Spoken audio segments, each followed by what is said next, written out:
Сохранение рабочих мест в непростых экономических обстоятельствах – важная задача для бизнеса. Глава городской администрации Сергей Дзантьев посетил одно из крупнейших рекламных агентств Владикавказа. Компания не только не сокращает своих работников, но продолжает удерживать заработную плату на довольно высоком уровне. Более 70 человек в среднем получают около 30 тысяч рублей.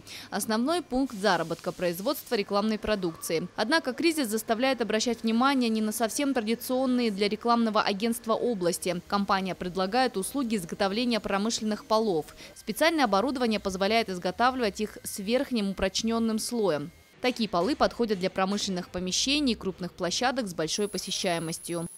На самом деле сейчас очень трудно.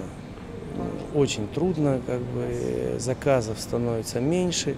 И вот понимание Сергея Шамилевича, конечно, очень приятно, потому что заказов меньше, а зарплату пытаемся удержать, и поэтому, конечно, какая-то поддержка с точки зрения того, что будут какие-то еще дополнительные заказы, это было бы, конечно, хорошей поддержкой, и она есть. Рекламное агентство «Абрикос» не первый год сотрудничает с городской администрацией. Плоды этой работы горожане могут видеть на улицах Владикавказа. Сергей Дзантьев выразил надежду, что непростые экономические условия никак не скажутся на производстве компании. Елена Черенкова, Тимур Мазаев, Осетия ТВ.